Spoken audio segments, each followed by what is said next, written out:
Okay, we're holding Chav Ches Amid Aleph at the Mishnah.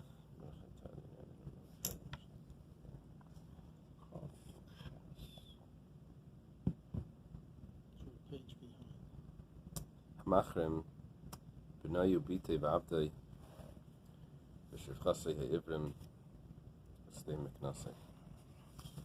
So on.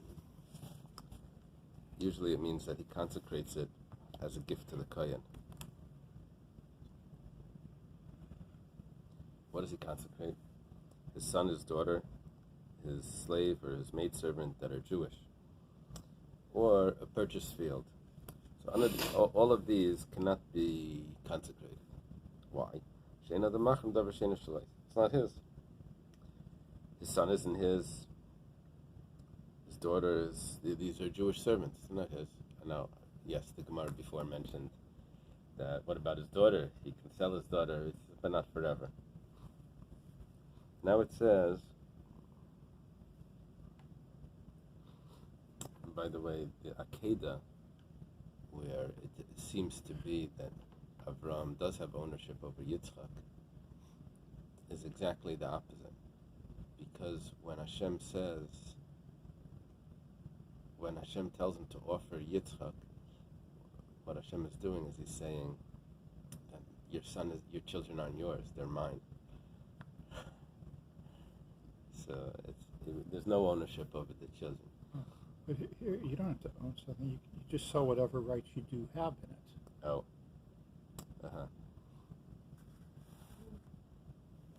So, what about a stay miknasai? You should be able to be machremet at least for that amount of time. Maybe it doesn't work like that. You need to have full ownership to be able to make a chayrim. Kaddish something. Since when? That's not true, right? We've been talking about being makdish. We were makdish a stay miknasai, and we said it goes back after 50 years to the original owner. That was if you were the owner of the stay a chuzah. So for some reason, chayrim is different. Oh, so chayrim is not the same as makdish. Right. Hakainim v'alavim ein machrimim. The kainim and levim, they cannot do chayrim. The chayrim goes to the kainim. Not to the base. Not to the base of Mikdash. Huh? At least there's two types, but the one that we're dealing with is it goes to the Kayanim. So it's very clear here why the Kayanim can't be Machrim. What's going to happen? They're going to go from one pocket to another, right? Different Rabbi Yehuda. This is the words of Rabbi Yehuda. We're going to have to figure out why the Levim, though. Rabbi Shimon Aimer, Kayanim ein Machrimim, Shachramim Shalahem. Balavim Machrimim, Sheinachram Shalahem. Rabbi Shimon divides it up very clearly. The Kainim can't do Chayrim because it's theirs. But the Leviim, they can because it doesn't go to them, so it goes to the Kainim. Amar Rebbe. Rebbe says, this is interesting that we have Rebbe in the Mishnah saying this. A lot of times we have Rebbe in the Brises saying this. That Rebbe comes along and he says, Nirin Divri Rabbi Yehuda B'Karkois. Shenemar Ki Achuz Asylum Hulahem. The land, there's land that's given to the Levium cities. We don't want them giving it away. Achuz Asylum, it's an everlasting inheritance. So,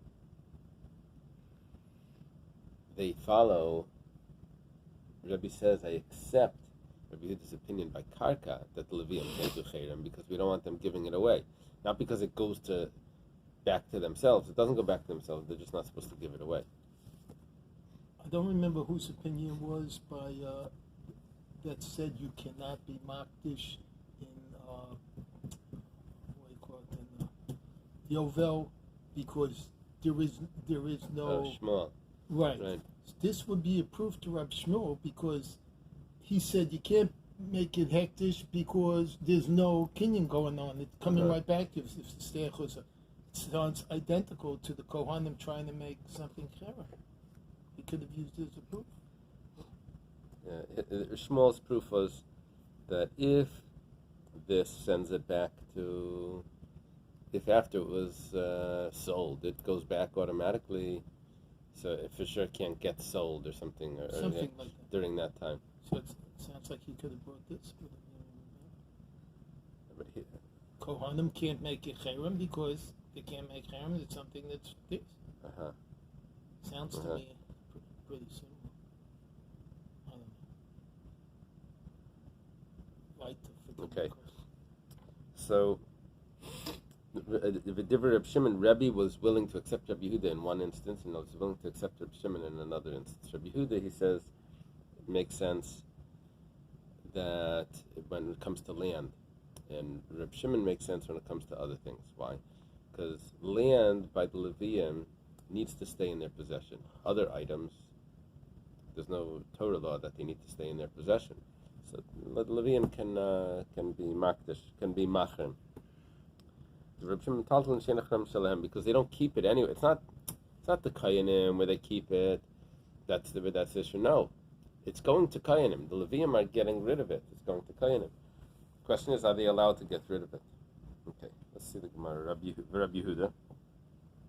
What's Rabbi Yehuda's own opinion? Rabbi Yehuda said that Levium can't do cherem. We have no justification. We have no rationalization for why. Bishlai makayanim ein machrimim shachramim shalahem. I understand kayanim can't do cherem because it comes right back to them. Doesn't make sense. El Leviim bishlai mikarkai lemachrimim deksiv ki achuz asaylam hilahem. I can understand why the Levium can't make a cherem if it's property, if it's real estate, because the Torah says that you have an everlasting inheritance. It needs to stay with you. Why are you giving it away? Ela metaltali licharmi, but metaltali, if it's movable items, it's not real estate. So let them give it to the kainim. Who cares? Amar Kras, the pasuk says, this is the answer. From everything that's his, and from his inheritance, field of inheritance. Makish metaltlin lakarkos, there's a hekesh. A hekesh is an analogy between the two. And that analogy tells me that they have to keep their possessions just like their property. Do you know what the pasuk is referring to? Does it say over there the whole pasuk?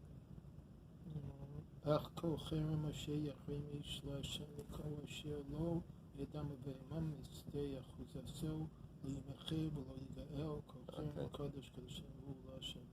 so it's the pasuk referring to cherem, and since there's a analogy between kol asher loi, which means possessions, movable items, and stechuzase, so we get the same halacha for both. Reb Shimon, what about Reb Shimon? Shimon says that Kayanim can't do cherem, but Levium can. Bishlem Kayanim Kida Amran. We understand why Kayanim can't do cherem, exactly what Reb Shimon said. Ela Levium, but when it comes to Levium Bishlem Metatlam Lecharim, we understand it. It's all good. Bishlema means it's all good. It works out well. If it's movable items, that they can do cherem, which is Reb Shimon's opinion. Makish, because there is he doesn't hold of the analogy. However, but when it comes to property, why can you do cherem? It says that it's an everlasting inheritance. The Levium should not be giving it away. The Gemara says, "My machrimim nami deka'amar metaltalei." When Reb Shimon says that you're allowed to do cherem, he's not referring to land. He's only referring to the movable items, possessions. Cherem is a sanctification of something where it goes to the kayanim as opposed to the temple. No. Give me 1 second. Is there a pause button on that? Hit you with that. Like this? Yeah.